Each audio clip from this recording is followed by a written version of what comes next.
Okay, once again, it's a very odd feeling not to welcome people. It doesn't feel Jewish, but it is Jewish today because it's a Zeiche the Churban. But all other times, that's not the way Jews behave. Also, we acknowledge those that are joining us via Zoom.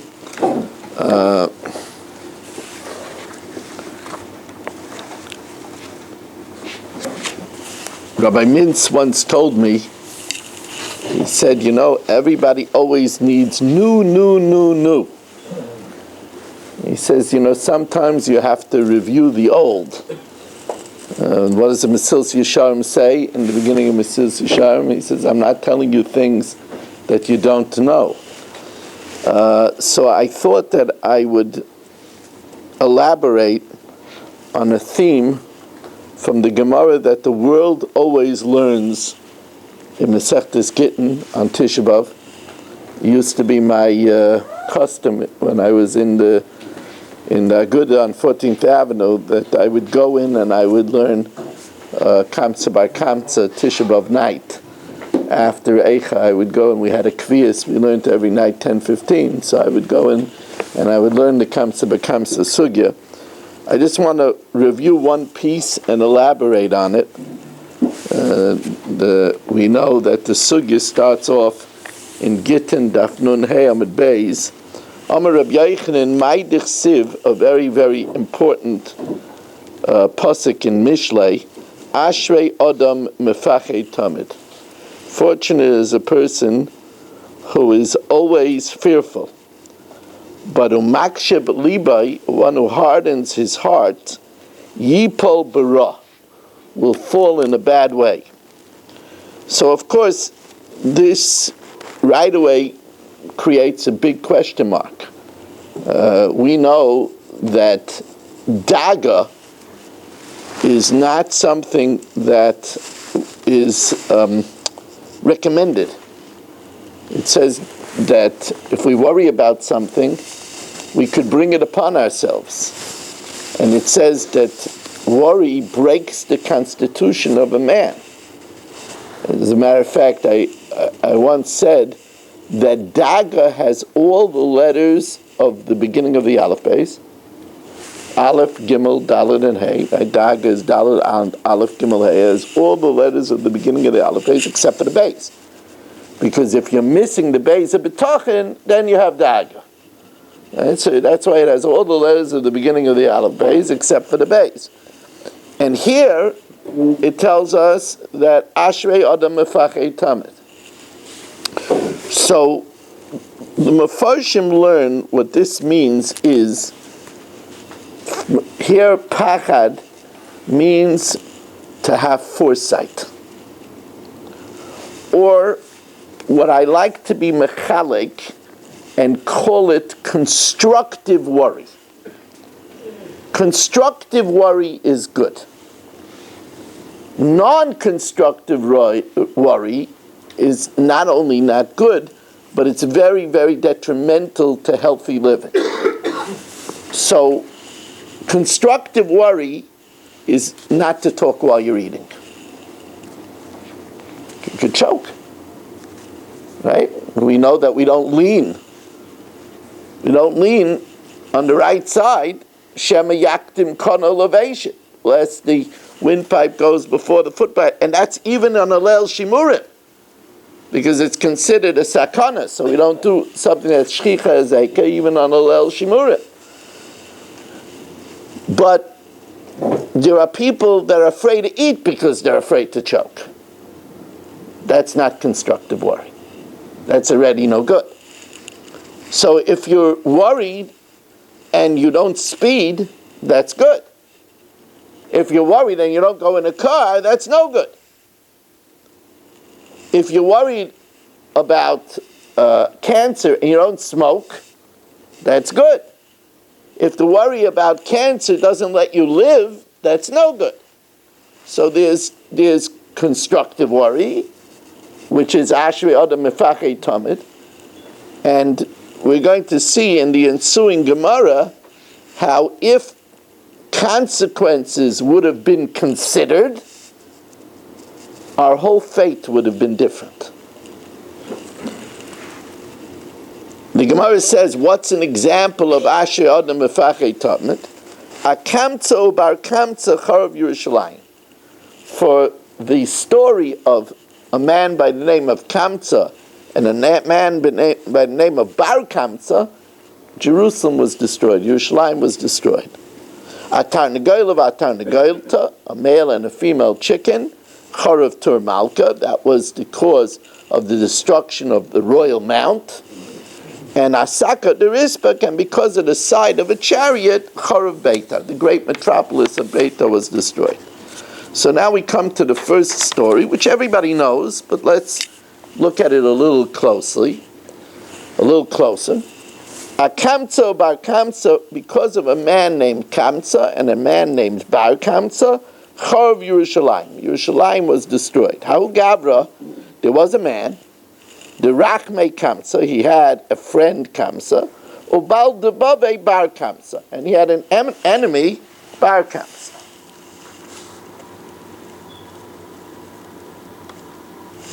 He had an enemy, Bar Kamtza. Over Tzudasa, he made a feast. Most people translate this as a wedding feast. The Gemara says he made a Sudasa. It doesn't say Mishteh, so it might not have been a wedding feast, but he made a banquet. Amalei L'Shamei, he told his attendant, Zil Aisi Li Kamtza, invite my friend Kamtza to the banquet. Ozil Aisi Le Bar Kamtza. The attendant made a mistake, and instead of inviting the friend, he invited the enemy. He invited Bar Kamtza. Also, Ashkechei Davi Yosef. He found him that he was sitting there. Amalei, so he said to him, Michtei, let me examine this. Hahu Gavra, he wouldn't even mention him by name. Hahu Gavra, this man, Bal de Babado Gavru, you're my enemy. My boy Yisacha, what are you doing here? Kumpuk, get up and leave. Amalei, so Bar Kamsa says, look, Ho Vasai, since I came already, Shifkin, let me stay. I'll pay you for my meal. It's $40 a portion, $100 a portion. I'll pay you for my meal. Amalei loy. He said, no. Amalei don't embarrass me. I'll pay for half the meal. You have 50 couples over here? 50 couples? I'll pay $2,500. I'll pay $2,500. Amalei loy. Amalei, he says, look, I'm asking you, you're hibnulach to make kula sudasech. I'll pay for the whole meal. I'll give you the whole $5,000. Amalei loy. He said, no, you don't understand English. I can't enjoy a meal looking at you. I can't tolerate the sight of you. You ruin my appetite. Nokte biyade, he took him by the hand, v'ukme, he picked him up, v'apke, and he threw him out. Now at this banquet were Chashav Rabbana, and they saw this byplay, and they didn't do anything. Amar Hoyel v'Havi Yosve Rabbanan, since the rabbis were sitting here, v'loy michubei, and they didn't protest, Shmami not kanichalahu. It seems to be they agree with such horrible behavior. That I don't want to have anything to do with such a group. Ezel Eichel Bakurza Bei Malka. He went and he slandered them to the king, to the Caesar. Azal Emala LeKaisar, he told the Caesar, Mordubach Yudai. The Jews are rebelling against you. Mordubach Yudai. The Jews, they're rebelling against you. Amalei, so it's the Caesar doesn't just it could be a disgruntled employee. Miyemer, who says the Jews are rebelling? That's a fat accusation. Amalei shtarluhu kirbana. Send them an offering from the throne, and chazesi mekarvenle. See if they'll offer it up. I'm telling you, they're not going to offer it up. Azul shtar biyadei egla tilsa. So the emperor sent, which was the filet mignon of Talmudic times, a calf a third to its mother, or a calf a third grown. Bahade de Ka'asi, while Bar Kamsa was bringing it, Shadabe Muma Beniv Svasayim, he put a mum in the upper lip, or the Emir Allah B'daikin Sheba'ayim, in the white inner eye. Now, Duchta Dilididon Ave Muma, for us it's a blemish, but Ulididhu, but for the Romans, Lav Mumu, they don't recognize it as a blemish. So Sava Rabbanon L'Krayvid, Rabbanon felt to bring it onto the altar, Mishum Shloi Malchus. And it's interesting because there are halachas that if it's a mum that's not nikr, im olu lo yerdu. If you put it up already, you don't take it down. So, they figured let's bring it. It's a sakanas nefashis. Amaluhu Rav Zechariah ben Avkilas Ya'imru. They're going to say balei mumin kravim legabe mizbeach. They're going to say that they bring blemished offerings on the mizbeach. So Sava Lemikdalate, they figured to kill him, that he shouldn't go back to the emperor. Bar Kamsa brought it himself, so they were afraid that he's going to go slander the Bnei Yisrael, so let's kill him. He's a Raideh. Sava Lemikdalate, that he shouldn't go and tell the king, oh, you see, they didn't offer your carbon. Amalu Reb Zechariah said, Ya'imru matul mum b'kotchim yehareg. Then it'll get around that we kill people just for making a mum in a carbon. Amar Reb Yochanan, an v'sanusoi shel Reb Zechariah ben Avkilas, the tolerance of Reb Zechariah ben Avkilas, hechariva es beisenu, caused our temple to be destroyed, v'sarfa es hechaleinu, and our the Hashem's kodesh and kodesh kadashim to be burned, v'eglisanu me'artzeinu, and caused us to be exiled from our land. So, of course, this Gemara is telling us if Kamsa would have known the repercussions of his actions, the far-reaching repercussions of his actions, that by not letting Bar Kamsa stay at the banquet, this would happen. If the rabbis would have measured the repercussions of being quiet, if Rabbi Zechariah ben Avkilas would have measured the repercussions of his tolerance. So that's the idea of having foresight.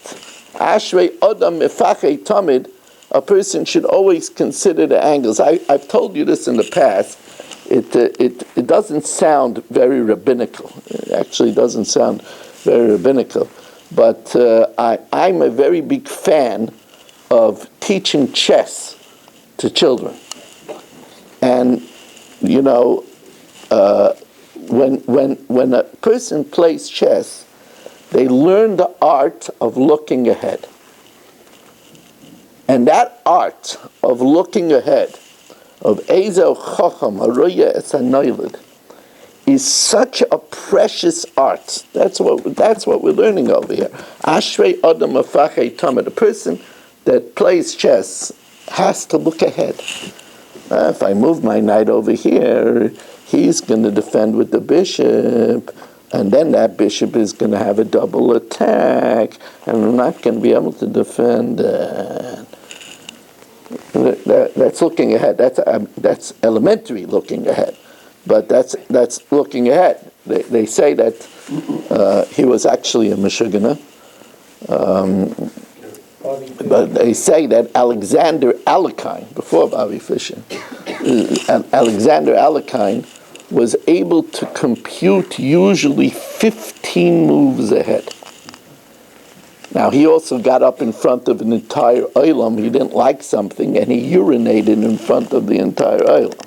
So you could have unidimensional koiches, as was also, unfortunately, the sad story with Bobby Fischer, who was a self-hating Jew and a neo-Nazi, and really, he was singularly genius in chess, but singularly terrible in most of life. But I don't want to get off the topic. This art of being able to look ahead, it's a reason why it's in Masechtas Gittin. because this is the way to avoid a get.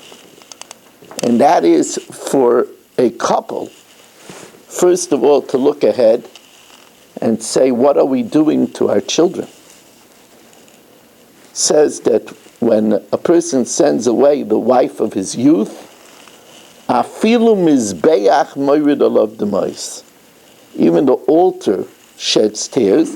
And Rapam said, what's pshat, even the altar? It's such a strange language.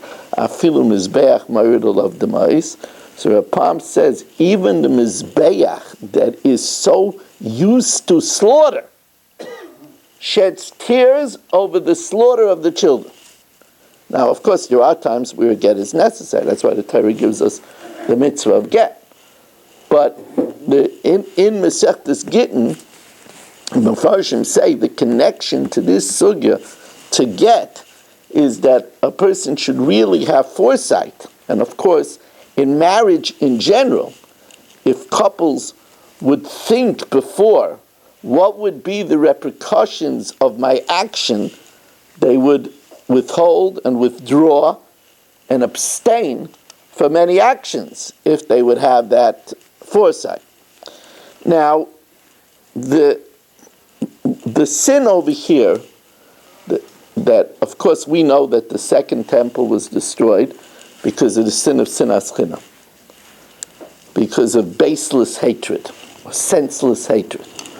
Usually, the Bali Musars say that sinas chinam, because, I've never met somebody that hated somebody for nothing. Never met any. So what's pshat? Sinas chinam. You ever meet somebody that hates somebody for nothing? I don't like the color of his socks. That's become a thing today, People express themselves by their socks. I don't like the color of his socks. Never met somebody that hates somebody because he doesn't like his socks. But I've met a lot of people that don't realize that they hate someone because of jealousy. That's called sinas chinam. Now, in an environment of sinas chinam, we could have somebody that hates someone so much that is willing to throw him out and not recoup the whole price of the banquet or the wedding. You really got to hate somebody a lot.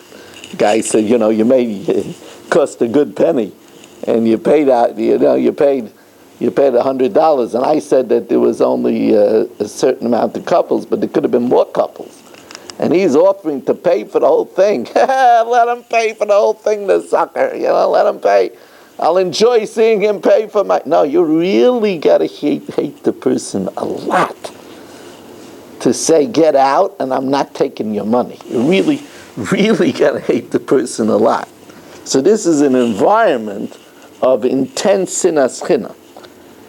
Now,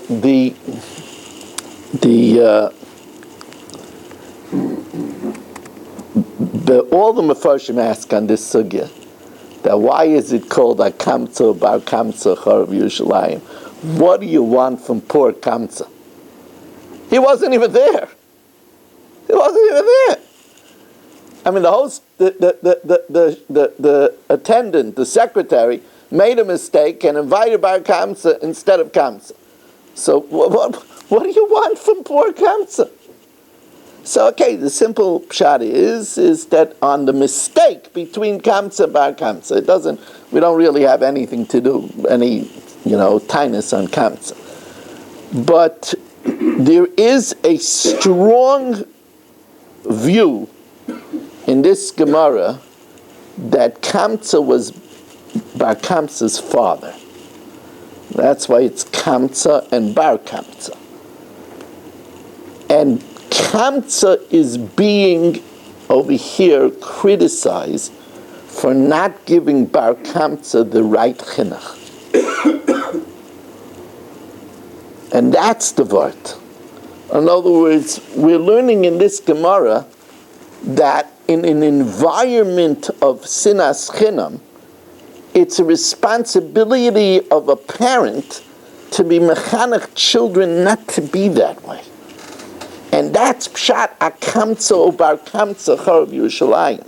that the fact that the Tata Kamsa was not mechanech bar Kamsa correctly.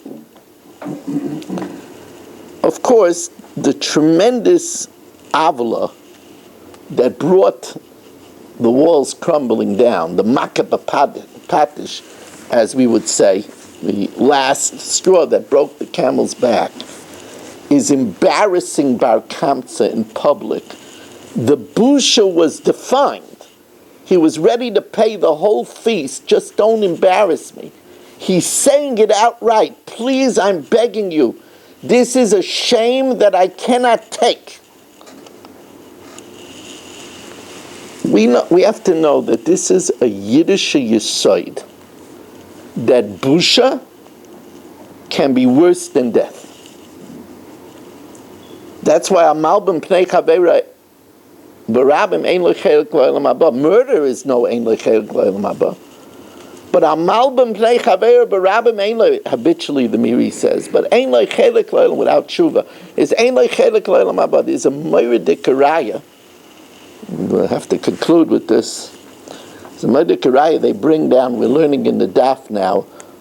We learned about the knas for moitzi shemra, for defaming a wife. So Mefarshim asked if he's saying that she had bia while she was in Arusa, he wants to kill her. He's saying she's an adulteress. Isn't that worse than defaming her? Why do we call him a Moitzi Shemra? We should call him a Reitzeach. You know what the Mefarshim answered? Moitzi Shemra is worse than Reitzeach. Shaming her is worse than embarrassing her. The very first word in the Torah, Bereshis, is an anagram of Yorei Baishis. And it says about Tamar, she was willing to go with her 2 unborn babies to be burnt, rather than embarrass Yehuda. And we learn out from there, Noyach la'odam lahapel atzmei l'sei kivshana eish, m'lahal b'mtnei chaver b'rabim. That's such an incredible Gemara. Because it doesn't say chayiv adam. That would be one thing. It says noyach loy adam. It should be easier for a person. That means, I don't know if you've ever been by a matzah bakery. You know how hot that oven is if you ever got near it? It should be easier for a person to go into the oven than to embarrass someone public.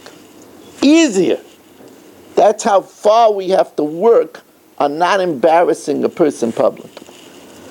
No, this should be our last Tisha B'Av in pain. We should have many Tisha B'Avs, but it should be our last Tisha B'Av in pain, and we should see the Gula Shleima B'mher V'Yameinu.